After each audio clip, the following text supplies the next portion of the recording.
everybody. Welcome to another conversation in the world of gene keys. I am very pleased to be interviewing today another guide from the Gene Keys community. My name is Matthew Ashdown. I am a guide from the Gene Keys community as well.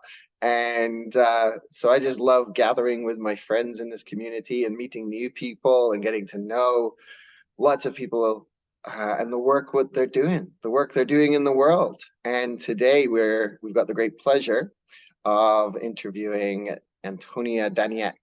I hope I pronounced Daniek correctly. That's yes, perfect. close enough. Okay, good.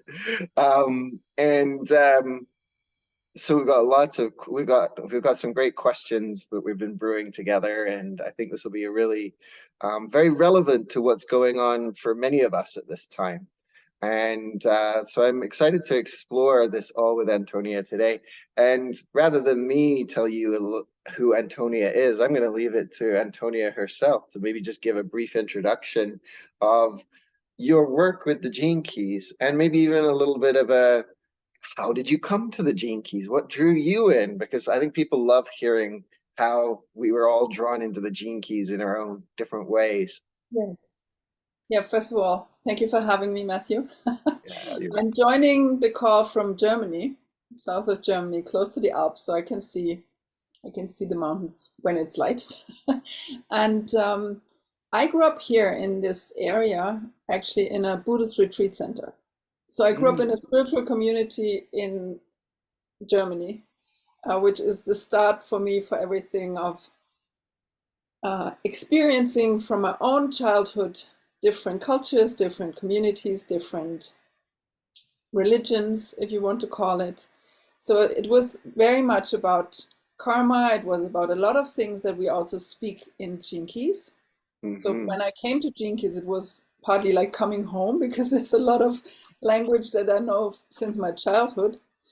And and then I ventured through being a coach towards being a wisdom wayfinder guide. That's what I call myself, because I want to guide people to find their own path and then to dare to walk it and to create their own thing and to take their own initiative and all these different pieces. And then in standing in their power, being able to collaborate with others from a very authentic and unique and actually relaxed position. Because when we know who we are and when we have our own, like attuned with our inner wisdom, we can walk the path easier and we can have the courage and the trust that what step we take is the right one for us. And when I found the Gene Keys, it fits perfectly into the bigger picture of my work because it's this beautiful map, this outline where people can, each in their own way, find where they want to look at, find insights, find community, like when they want to journey in it. And the beauty of the whole transmission to me is, on one hand, it's so multidimensional. So everybody can, if you want to find something, you will find something. Yeah, it can be the keys, it can be the transits, it can be my profile, it can be the lines in the profile. That's how I entered my profile. First, I only read about the lines. I didn't look at any key. Yeah. I have these little books, the 3 little books. In English, it's 3 books. In German, it's only 1. But I started with the 3 books, and then afterwards, and still I'm in some keys, I'm still more in the line than in the key in my personal contemplation. And especially in the pearl with the lines in the culture and life's work, this really, for me, it was like light bulbs going off, like, oh, this is how it is and this is why, and a lot of understanding for myself on why I function how I function, and a lot of confirmation of insights that I had over the years. Because I grew up with contemplation. So when I read Art of Contemplation by Richard, oh, there's actually a term for it. Huh. So this is how I grew up and how I processed from the beginning, as to see at what is there and then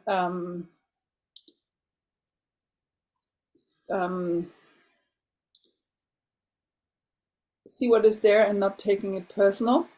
Mm-hmm. And Yeah. then having the insights, also observing myself Mm-hmm. and witnessing, oh, there's an emotion coming and going, and there is a lot of wisdom that I now find in the books and the transmission and in the shares, also between the guides that Yeah. I grew up with. And it's interesting because as a child, I never processed it intellectually. Mm-hmm. It's how my mother explained it, or like Right. even the like even the teachers, the Rinpoches, I was sitting at dinner with them. So for me, it was never like there was not the big teacher or I have to believe something. The one Right. thing that I heard from my childhood was when I heard a talk, it was whatever I tell you, don't believe it. Look Right. for yourself, and what is true for you, you take it. Yeah. Yeah. And this is for me also the essence of my work or our work with the gene keys. It's there, it's an offering, it's an Mm-hmm. invitation, and then some people they start with the Venus because they feel called to start with the Venus. Yep. Others are drawn to the dream arc. Others are in the seven sacred seals. And I know a lot of guides and also non-guides who love the transits because they feel them so powerfully in their in their body and in their daily life. Mm-hmm. Yeah. So yeah, it's Yeah. a long circle, but that's how I came into the gene keys, and that's how they show up in my work. Yeah. They're not the headline, but Right. they're one of the precious tools that I use to support or to inspire people to take a look for themselves. Yeah. Because this part with the self-study and self illumination, this is something that is Mm-hmm. it's so aligned with my other work because I cannot tell anyone what to do. Yeah. Yeah. Yeah, I have Yeah, this. that's interesting coming into this work, isn't it, too? Because it's like if you're working one-on-one with people and it's like, tell me the answer, tell me the answer. It's like, I'm going to give this back to you and be with this and contemplate this. And Yeah, like you said, yeah, there's that. I love what you're sharing in terms of that reflection that you had as a child, like, don't believe anything I say. That was very opposite to the kind of upbringing I had in Catholicism, which was like, believe everything I say, there's nothing else that's true. And so to come to this pathway of the gene keys and to approach it, and I love how you were sharing that the ways that you've approached it too, like you came to it through your line numbers. And I know other people who work with the gene keys that really spent a lot of time with the line numbers, because line numbers can really often hit home quicker, and the gene keys can seem a little bit more there's a lot to them. And so giving permission for others, yeah, explore this how you feel called to, and how we each take these different pathways through it. So I love that. And what you spoke to there, and especially with the guides, and this is why I love doing this, is like everybody here comes from such a rich, diverse background. We heard your rich diversity of life and upbringing there and everything, and just how you saturated in that, you bathed in that Buddhist life in the beginning there. And to bring those unique qualities into it, I seem to have a oh, we'll come to that later. But I was going to ask the question actually around this, is like, because each of us does bring this kind of unique essence into the spaces that we're in. And very often what people will recognize and see in us is our life's work sphere. And we talked a little bit about this beforehand, but I think this seems like a really valuable sphere for all of us because it's our life's work. It's like we're here to work with our life through this. And so I'm wondering what your life work sphere is and how that is shaped. I'm going to be intrigued if others can hear it and see it now once you identify what it is, if they can recognize this in you. yeah. Yeah, my life's work is the 51, and the gift is initiative, and awakening is the city. And for me, when I read this, I was just laughing out loud because I work so much about initiative and taking initiative and supporting initiatives, and when we have this picture of our chart, it's the top, the peak is life's work, it's the brand, and the bottom piece is purpose. And when I work with people, I usually do I call it purpose to pearl. So it's anchored in the purpose, and then it ends in how we live it. And this was something for me very essential to understand, that purpose, vocation, and life's work is not the same. Like my purpose is not my work. My work is the expression of my purpose, and the purpose is who I am and how I am. So, and then having this initiative up there for me is beautiful. How my whole life went is to connect, to follow the steps, and then when it feels right, to take initiative. And also with the programming partner of I need the clarity first. Yes. Yeah. Like I need my intuition and I need the clarity, and then I can take the next step. And I have created visuals and I have taught the topic before I found the gene keys. This interaction of initiative, of intuition and initiative. And this is woven through my whole life in a very beautiful patterns. And so 51 made total sense on one hand. And on the other hand, it's really this, it's like this fire element of, it's thunder over thunder. And it's really this, there's a lot of potential for rushing into it, or taking initiative at the right time, or being stuck not taking initiative. Yes. Yeah. And I had all of this in my life. You recognize it all. Yeah, absolutely. Because if we're taking that action out of that agitation and we're just like, oh, we gotta change things. Yes. Whereas that initiative that's and for me, this gene key, it's really interesting actually, because next week we move into the pulse of the 51st gene key, which means your birthday is coming close as well. Yes. So let's spotlight this 51 with that. And the 51 is Chiron is transiting the 51st gene key right now. I believe Jupiter is still there, and I believe Mercury as well. So we've got this quite the influence of it, and I'll have to check. I think next week when we're in the pulse of it, it won't be in Mercury anymore at least, but it'll probably still be in those others. So there's a lot of this. And I've been noticing this in groups that I've been working at. I was just working with a group last night, and this really came in.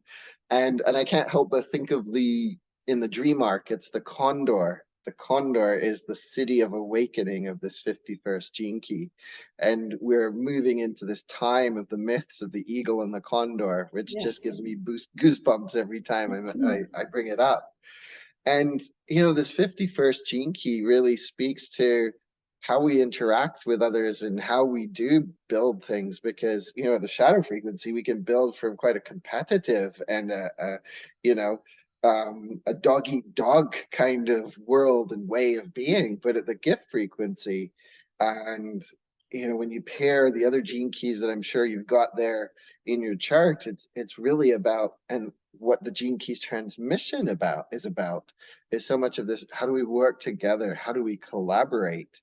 And so I wonder if you've got anything you'd like to share around the nature of your work as a business coach and your work with this transmission of this 51st gene key around this awakening that's taking place in humanity, where we're moving out of this competitive dog eat dog to a supportive, co-creative kind of world where it can be very different.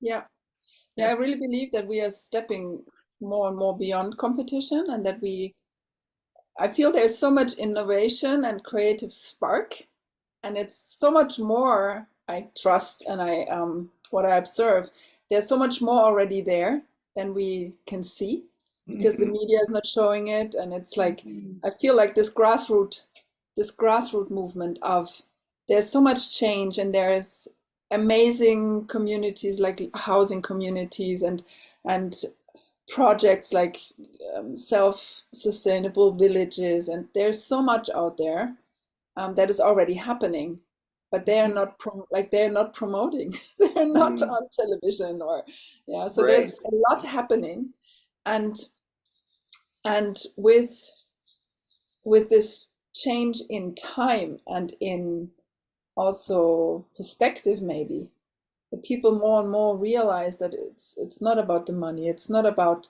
I mean, it's nice to have money, but it's like, this is not our main, it's not why we do things. Yeah. And when I one moment come back to the lines, it's when we look in culture, we have the different lines. We have the one, and which is really the creator, the one person, and then I'm sitting up in the 6 on the roof, looking That's into your line how number in culture? Is my line 6. your line 6 in your culture? Gotcha. Life's work as well. So Okay. Yeah. so I have this, and this was something that I didn't really understand fully until I found the Gene Keys. Because I thought it's a fault if I'm not present always in daily life and in all the groups. And then I read about the lines and I was like, that's how I'm built, that's how I am, and that's how I blossom, and that's how I can support others. Because when I work with them, and this comes back to your question before, with when we give it back to the other, when we work with people, I always worked like when I was working as a coach and mentor, I always support people to find their own, usually their bigger picture. Like suddenly they see something which is beyond what they saw before. And I'm not a medium, I can't see what they see, but I listen deeply and I can ask the questions, and then they see. And then I translated this, and I can use this as well in the Gene Keys world. But I really feel this, like Richard, sometimes he speaks about synarchy or synergy, and it's really about sharing resources, sharing wisdom, and supporting each other. And part of this is stepping fully into who we are, because as long as we want to copy someone else, the true collaboration is not happening, or is not possible in my point of view. And quite in the beginning, when I found the Gene Keys and I went through the website and through all the articles, there is one, it's called Executive Magic, and it's in the Pearl articles. We'll put the link in downloaded here. It. Yeah, you can put the link, because it's hard to find when you want to find it. Yeah, I was looking at it yesterday, actually. Every time I want to look up, it's not easy to find on the website, but it's there. And this bigger picture perspective of where we're going and how it can work, to me was really something that, it gave me hope, and it strengthened the trust that I already had in us, in humanity, in each of our sparks. Because we could sit there and say it's too late and we will all die and the earth will whatever. The earth will survive anyway. But I think it's really about this positive view, and really looking into, okay, how can I be more with myself and in myself, and then this nourishes the whole environment, and the next and the next, and in this we can create this bigger picture. And you mentioned the business coaching, and the traditional business coaching was long, just in my beginning. And then I shifted to a holistic with health and all the other topics. And now actually, it's so interesting with Life's Work also initiative is I now work on the energetic level of the business. Right. When I work with business owners or CEOs, or I have a founder of a big nonprofit. So they all have their different energetic patterns of how they interact within the team, within founder and maybe co-founder, or how they build it, and how a vision, the field, like the energetic field of the vision, can be held in a way that all people in the in the project, in the initiative, can be in their purpose and live their spark and bring their initiatives in the bigger picture. So I'm still like, I do the one-on-one work. I work a lot with nature. Yeah. This is something I want to mention afterwards. And on the other hand, in companies or in large organizations, it's very, first you might think it's subtle, and once you understand it, the power of a founder who really holds the vision, it's so powerful. Yeah. And you can like, and when the founder, for example, dies or wants to leave the company, there are so many things that you can do to keep this energetic field for the company. Yeah. Yeah. Yeah. I think that's so important because so many companies or organizations, if they put the person up there on the pedestal, as it were, then that person leaves or whatever, and the organization notices that, feels that, and to have that collective vision for the organization, I feel is so important. I love how you're speaking too to this, the energetics and the subtle, because for me, this is what the Gene Keys is really about, is becoming aware of the subtle energies. Like you said, we're not going to see this on the mainstream news. We're not going to see this talked about. We're not seeing the successes of eco villages talked about on the world stage as much as we are when we begin to attune to this idea ourselves of collaboration. And because of the shadow frequency, again, that you've probably witnessed that shadow frequency a lot in the world that you've been part of, right? The competitiveness, the not trusting of other human beings. Like you said, you just have a deep trust and love of humanity. And that, I feel like that's such a great thing for a 51st gene key to bring into the world, because at the shadow frequency, it's like the opposite. It's like, I can't trust anybody.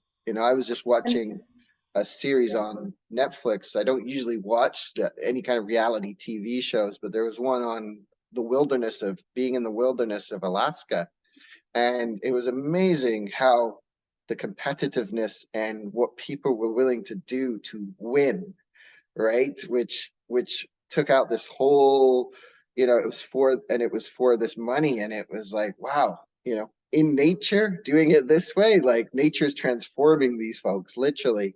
And there's this opportunity for us to really, as a humanity, to heal these wounds and to really step into that. Because what I've experienced, people with the 51st gene key, is when I'm come into your aura, it is activating. It creates a spark, but it can come from the shadow frequency, the gift frequency, or the city frequency. And so it's a very noticeable effect when you're merging with somebody. And I do feel this expression of the gift frequency, which anybody watching, this is the gift frequency of the 51st gene key expressing itself. And just by the pure nature of you speaking and sparking something within people, it's like that initiative will birth even through this interview. So I really love Thank that. you. Yeah. Yeah. And you mentioned that for some people it's hard to trust in others. And I feel it even starts before that. It's trusting themselves. Yes. Yeah, And absolutely. I think this is at the core, because when we like once we trust ourselves and we trust our guidance, like inner guidance or divine guidance or intuition, however you call it, gut feeling, or I get a lot of inspiration and also guidance from nature. So Mm-hmm. I carry a question in my heart. I always say I carry a question in my heart, and then I'm out in nature. I'm walking. I'm whatever, journeying with my dog somewhere, and then there's a bird flying, or I hear something, or there's suddenly something happening which is not usually happening, and Mm-hmm. then immediately I go back to what was I thinking in that moment, or Yeah. what was Yeah. the question that I was holding, and then it gives me an answer. It's like, oh yeah. Like once I was walking and it was quite foggy, and I felt like, oh, should I move forward with this or not? So I wasn't sure. And and then we have some big oak trees. And then from one of the oak trees in the fog, there was a huge bird of prey taking off and just vanishing into the fog. Yeah. And I was just standing there like, Okay. I Yeah, can take thank off you. even if I don't know where it's going. Yeah, yeah. That And I trust in feel that. a lot of this work that, not work, a lot of this following our intuition is trusting, I call it trusting forward.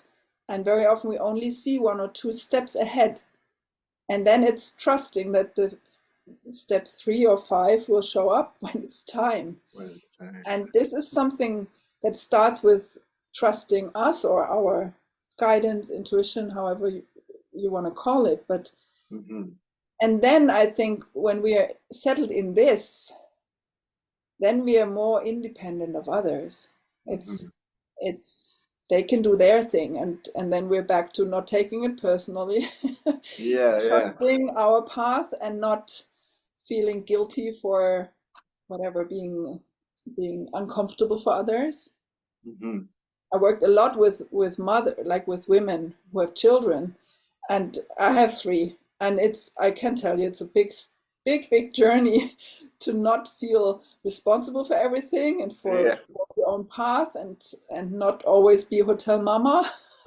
uh, like all these pieces of where we want to give everything, and at the same time, when we step into our own path, we it's uncomfortable maybe Mm-hmm. for the children or for our friends because suddenly we stop some behaviors that we had before. Yeah. It So long we're starts not with predictable. trusting. Now Yes. we're not predictable. That's another aspect of that 51st gene key, though, isn't it? You can't be predicted. It comes in with a shock, Number. right? So, absolutely. And I Yeah. love this you're talking about nature here, and you brought in the line sixes a couple of times, and you've got the line six in your culture and the line six in your life's work. And I feel probably a lot of people who have line sixes in their chart probably spend a lot of time in nature, or at least that's where they can really benefit from it. And just as you were talking there, just this, yeah, this moment to moment aspect of it. And so I'm kind of intrigued too, is like your work, work again there. We both, I think we both said the word work, and then we're like, no, that's not the right word. But in your journeys, do you find that it's all of nature? Do you find like have you worked with the dream arc in Gene Keys much? What's your, is it the plants that you communicate with, or is it just you find it in all of nature? There's something that you really connect Uh, with. for the signs, like in daily life, it's the nature that I have here. Like Hmm. it's the birds and the nature that I have here.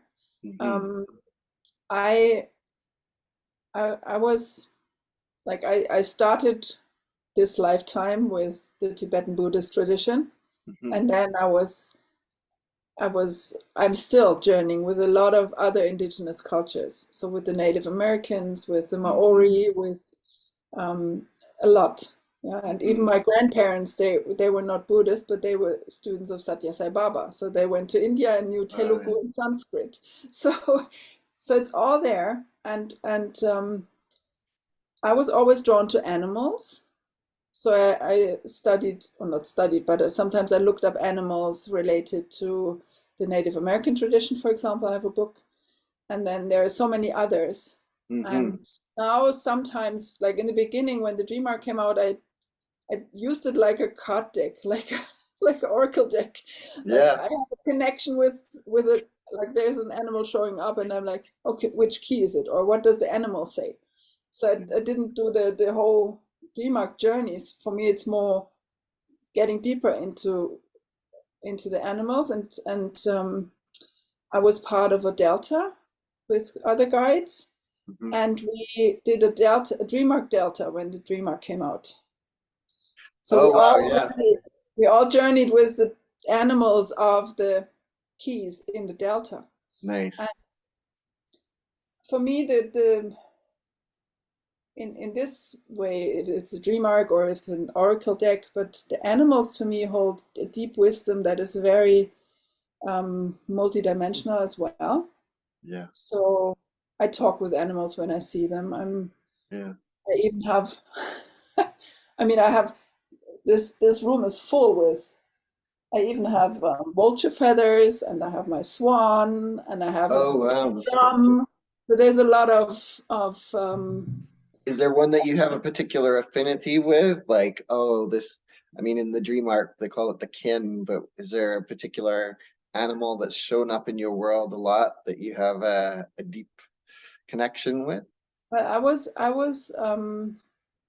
taking part in a shamanic journey with Keisha Little Grandmother. She's a Oh, yeah. Native American teacher, but she looks like she has white skin.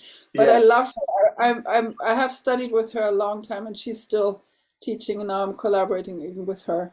And Nice. I know her work. Yeah. yeah, and she has this gift of she can see the totem animal in the heart space. So in Right. ceremony, or she can also do it with a photo, but in ceremony, she was for each of us, she was gifting us what she sees, the animal that she sees, the totem animal. And for me, it's a whale. It's the bow-headed whale. And Bowhead.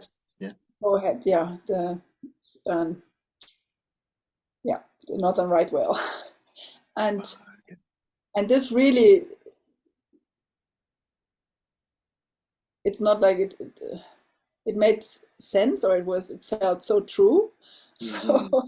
so I was always connected with sea animals as well, even though I'm not a diver. Like I'm not necessarily underwater, but having being in the energy of whales and also feeling this quality that they hold, like I feel like they hold like the Akashic records of the Yeah. earth, and they can sound, and you will hear it. They will hear it at the other end of the globe, like Mm. like Yeah. like at the other end of the Pacific Ocean. They can communicate, and they are very closely connected with the Maori, which I am as well. Um, I was even sounding with a friend and teacher. So over Zoom, she was teaching me songs. So she was sounding on Zoom, and when she was done, I was sounding, and she was sounding. So we were like sounding around the globe. So Wow. Yeah. and and she's also with whales. So there's something for me that is beyond a dream arc, beyond Yeah. something. And for me, it's a again, it's uh, I feel it's very close to my heart and my soul. And when I came home after this shamanic journey, I was walking here in the woods, and I was a little bit sad because I felt, oh, how can I like how beautiful would it be if my totem animal would be an animal that I can just meet somewhere where I live. Yeah. And then I stepped out of the forest, and here I live on the last hill before we have the Alpine range, so I can see like 180 degree of Alps. And it was a bright blue sky, and above the mountains there was one cloud, and it had the perfect shape of a whale. Oh, there you go. Perfect. Yes, I love that because it's like they can come to, we're the ones who limit ourselves by thinking, oh, I have to be by the ocean or whatever to experience it. And it happened so many times. Like I go shopping, and I was thinking of, oh, what shall we do, like the whale and I. And then I go there, and there are the shopping carts, and on the shopping carts is a paper bag, open but empty, standing there. And it's a like a recycling ad, but it's a big whale printed on it. Just There sitting you there. And I didn't bring a bag, so I had my bag, and I still have it. I have my whale. So this is how I love playing with it. It's go. so like it can be in nature, and it can be a sign, like a sticker at the red lights, or Absolutely. I yeah. was doing an event the other day and I mentioned the giraffe, which is the animal associated with the 17th gene key that we're moving through, the gift of farsightedness, raising its head high above the canopy and seeing far off into the distance. And I literally just finished that and I popped up on something else and there was a giraffe staring at me. And then just before our call today, my wife had just finished painting and she's painted this bear. I don't think it's behind me anymore. I think she took it downstairs. And the bear is something she's been working on for a while. And she said, yeah, I said, so what's your next one? Because I know her. She moves right from one to the other. And she says, what gene key is the giraffe associated with? And I was like, well, okay, the giraffe is definitely here. And so that's how she works. And we've um for myself too, the bear has always been, I've had a strong association with bear. And just last year I ended up moving to a town where when you come into the town, there's these two statues of bears on either side, and this town is known for its Wow. bears. And so I've had bear Wow. visitors here quite often. And so I'm like, I had one across my path just a few months ago, and just 200 meters away, if that. No, it was about 100 meters away. And, it's like just this, yeah, that deep reverence and connection. So I love that. And I love the whales too. Orcas are the whales that show up around Vancouver Island the most. And I just have such a deep resonance and affinity for them as well. So I love how you were intuiting as well, that connection between sound and connecting the world, like these big massive beings that just connect the world in that way. So yeah, I think that's great for anybody who's maybe considering the dream arc, but even if you're not working with the dream arc, how do we engage with and learn from nature? Because I feel that's such a big piece, like you said, for your that line 6 aspect of existence where we're, you know, really listening into that. Yeah, and something that I was really aware of before we went on the call is this journey that I went through in my life, which I feel that maybe a lot of us go through now. I started with spirituality, and then more and more I discovered nature or the earth Yeah. element, and connecting with the earth. So I do a lot of work also with people to guide them to ground themselves, to go with bare feet, to bless the land, to work with the ancestors, to honor those who have lived there before us. And I also have like I have a collection of professions, but I'm also a feng shui consultant, and I studied geomancy and Tao. So it's a lot about being being aware and respectful with where we are, and asking permission, and Mm, like when we move house, for example, to not just go in there and just boom, like yeah. Yeah, because there are exactly. energies there, and What does the and the land earth.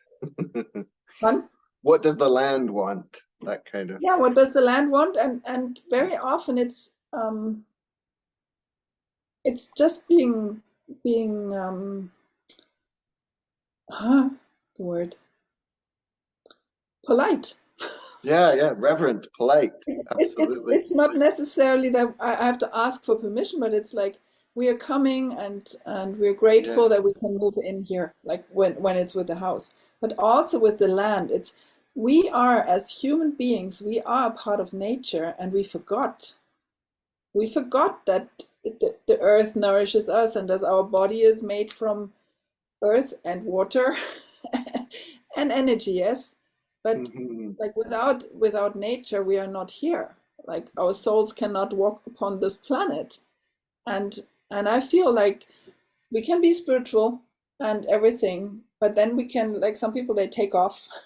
And now, Yeah, yeah. especially times getting more and more tense or chaotic, it's even more important to really find time to get in nature and put your feet on the earth, and or Mhm. bless the water, or take a crystal, put prayers in it, and then put it in the drinking water. Or like when I travel, I always have little crystals, and I put prayers in, and I put it in the streams or in the ocean, because it's like computer chips.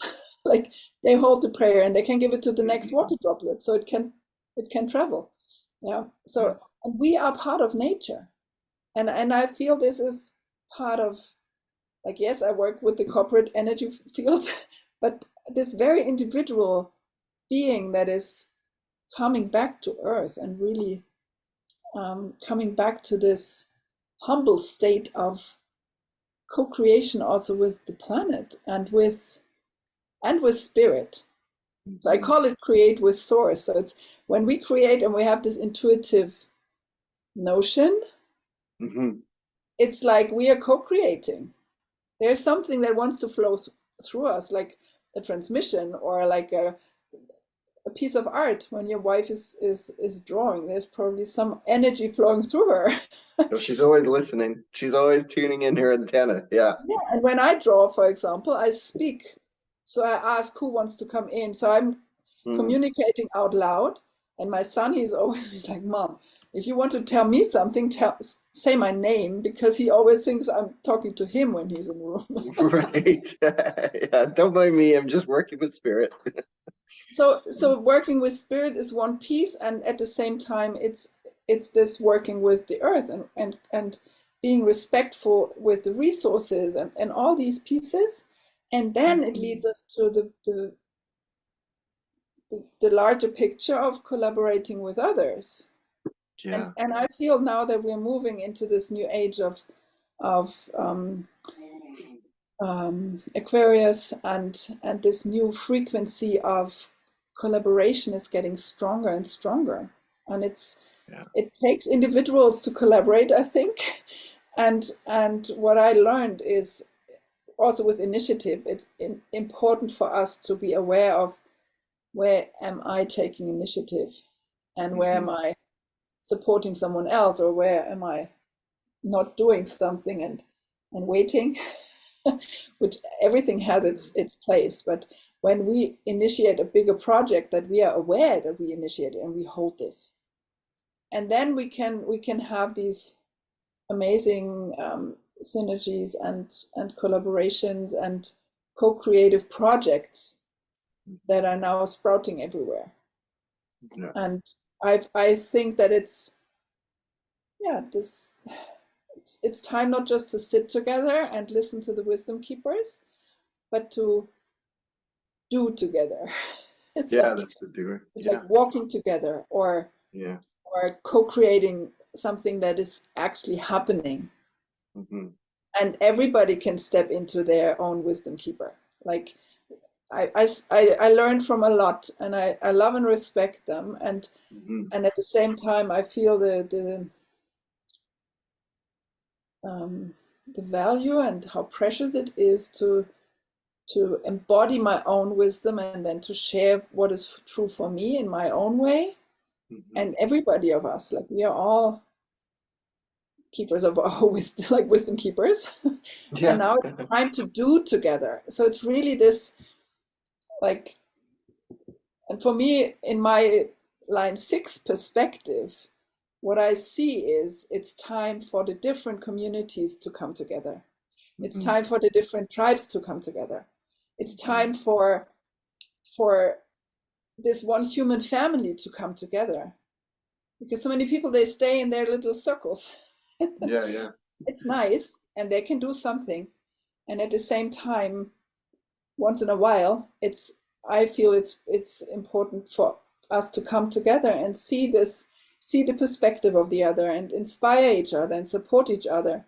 Like, we don't need to all do the same thing or follow the same exact same vision, as long as we, Hmm. because when we talk, like what happens when I work with groups, or when it's so aligned and there's so much in common that Hmm. people would never know if they wouldn't share. Right. Yeah. Yeah. So many things, Absolutely. it's only me, and who am I to change the world? I'm just one. And then they start speaking with others, and then it's suddenly like, oh, okay, so other people have the same vision, other people have this new earth frequency feeling, and suddenly, like, I have so many friends, for example, who want to have these, or create these eco villages. One is an architect and she has her version of it. Another one, and she's German, she lives in Switzerland. The other is Croatian, lives in Croatia. And I'm just putting them together. It's like, just speak Yeah. with each other, because it can inspire and they can learn from each other. And this is this moment where hope is grown. It's not Hmm. born, but it gets stronger. It's And, cultivated. and yeah. And Yeah. this is also the reason why I have this event in Avebury in April, which Yeah. you asked me about. Yeah. Um, I call it New Earth Walk, and the overarching project I call Ancestors of Tomorrow, because I feel like we together as one human family, we are the ancestors of tomorrow, and it's time to be it. And not just talk and not just like do all these, okay, in 5 years, in 10 years, we will. No, it's like, Yeah, yeah. what do we do now? So, so what I see for the, it's the 23rd of April, and I call it a gathering of tribes. So the idea is really to bring different communities together, different different groups, and the beauty for me personally is that a lot of people will come there that I know from different, like some Gene Keys people, some others, Mhm. and I will hug them and see them for the first time in real because we journeyed online for years. Met online, yeah. And at the same time, they will meet each other through me Yeah. inviting all of them and then inviting the next and the next. So they bring their people, or a friend of mine, she has a workshop the day before. So she will bring her whole, like everybody who wants, they will come. And and this for me is like um, on one hand, I feel it's it's like a symbolic act of doing it and bring awareness to walking the land together, honoring the land, creating an earth Mhm. altar, like like really honoring who lived there before. And at the same time, I feel it's the potential for remembering, because when these stone circles have been built, like 5 or 10,000 years ago, it was not just one tribe there. It was people gathering for solstice or for equinox, or like they gathered at these points. Like this is even how the how the stone circles are aligned. Mhm. And just 2 weeks ago, I was listening to Keisha, little grandmother. She was teaching about the medicine wheel and the stone circles, and I wasn't aware that around the globe, like everywhere, even in South America in the rainforest, we have stone circles and the medicine wheels. They're all aligned in the same direction. So they all Mhm. honor the directions, they all honor the elements, they all honor equinox and solstice. Mhm. So it's not something that only the Celts did or only the Native No, Americans did. They we did it in different forms because they have their different tradition. And at the same time, it's something that we all have in common. Mhm. So I chose a place where this is also like it's stored in the ground anyway. The energy is there. And then to have us walk together and sing together and honor the land together and meet. I feel this is um, yeah, and this is something that I grew up with and that I now feel called to inspire people to do more. It's like Yeah, yeah. between the cultures, between the communities. And the funny thing, a friend of mine, he mentioned, he's like, oh, and on the 22nd of April, it's Earth Day. It's the Saturday. I wasn't aware of that one, but it's beautiful that it's one weekend. So they clean up a lot. Like Earth Day is very much about cleaning up and bringing awareness to the planet. Yeah. And Yeah, a friend of mine was the one who started up Global Earth Day, and he's been passionate about that for 40 years now. I love And it. yeah, and it's I've done events on Earth Day where we've gathered together and done things like clean up the river in Los Angeles and things like that. And I feel like, Avebury too, by the way, anybody watching this, Avebury, I grew up in the UK and I visited a lot, and the sacred sites have had such a deep resonance for me. And I feel that what you spoke to too is that in many ways they remind us of a time when we recognized our interconnectedness and where tribes would gather together, and bring their different collaborations together, and we're kind of waking up that conscious, not that we're returning to those times, but that we're bringing that magic forward to the now, transcend and include. And so for anybody who's like listening, and if you already live in the UK, it's easier to get there, but if you live close by, for me, Avebury is one of those places that it retains a lot of that sacred energy still to this day. Many people know Stonehenge, which is not far from it. And if you go to Stonehenge, like I've been to Stonehenge, where they've literally had military exercises off in the background and things like that, and you can still connect to some semblance of that sacredness, but it's become so touristy. Whereas Avebury still is relatively secret, it seems, even though it's a massive site and it contains a whole village. And it's just, there's just such a, you can feel the reverence when you walk into that space. So for anybody watching, if you can make it and join Antonia there in Avebury, I think it would be, it is a beautiful space to gather and to be able to walk there and honor the land in that way, and then to bring that back. For me, Yeah. every time I've gone to these places, there've been activations of some kind that I've been able to bring back to where I am now. Yeah. And even if you cannot make it, Mhm. I have, because I was feeling like seeing the bigger picture of this is if you want to walk where you live, you can walk at the same day. Ah, And there you go. on Yeah. the event page, I have a free product. It's a walk at home guidance kit. Oh, nice, nice, beautiful. I'm still writing it, but it will be published next week. And it's just to inspire on creating your own walk and walk with your family or alone or with friends. Yeah, Um, yeah. just some because it's not to me it's not necessarily a big thing. It's to Mhm. be an honest thing. It's to do it from our heart. Like we don't need to know everything. We don't need to have the equipment or whatever. It's like when we honor earth, life, Simple. people, spirit from our heart, like Mhm. in with a with a true aspiration or yeah, then it's there. It's sacred. And Yeah. Hmm. so my idea it was I'm not sure it would spark by Earth Day, but I was people can I know Oh, it friends of mine aligned nicely with Earth Day, didn't they will it? walk in Scotland because they cannot come down, Hmm. so they will walk in Scotland on the 23rd. Right.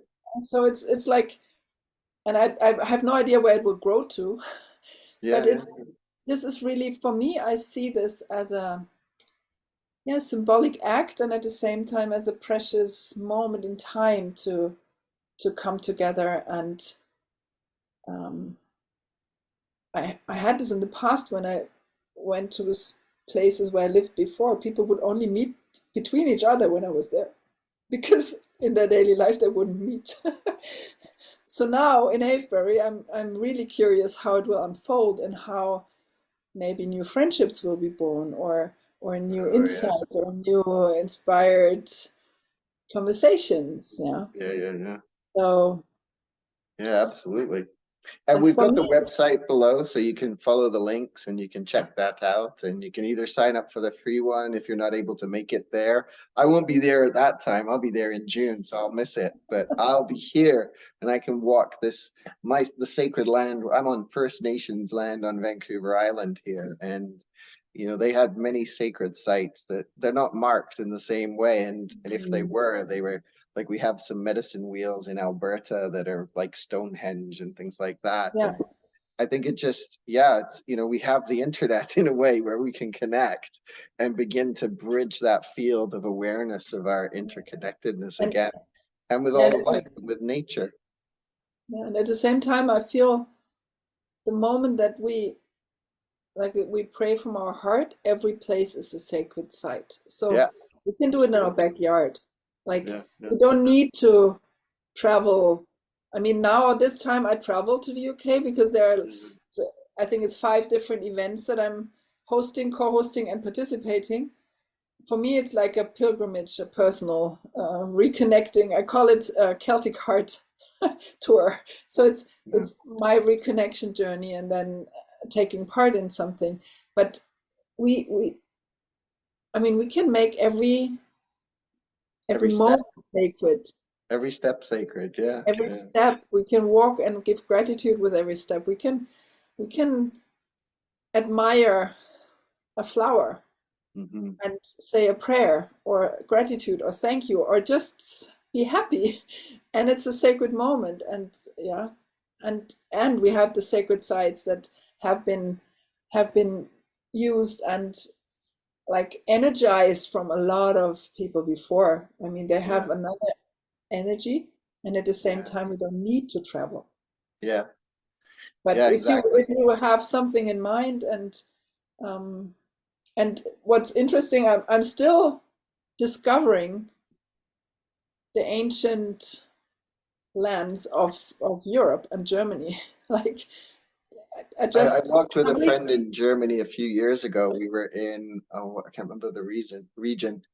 The town was called Laga, but we also went into Holland as well. And we were traversing ley lines and dowsing, and there were some of these ancient Celtic sites that were there before the Romans came in. And it's quite amazing what's there as well. yeah. Yeah, And yeah. even here, they just, not just, but I found it just some weeks ago. They found a grave, I think 9,000 years old, um, a female shaman, Oh yeah, yeah. yeah, Celtic, with, and they found all like all the headpieces with bones, and they reconstructed. So it was a Wow. female shaman, with all the on rings and everything. And there is so much that we don't know yet. So it's There's gonna be more discoveries. Yeah, absolutely. and it's Get those part of this remembering. And I feel, as you mentioned before, which I love, is this: we don't need to go back to the old, but it's like embodying what is still valuable for us and embracing that. And at the same time, we can remember to be respectful, to honor, to be grateful. Like even if we bless our food, it can be a sacred moment, and it can actually um,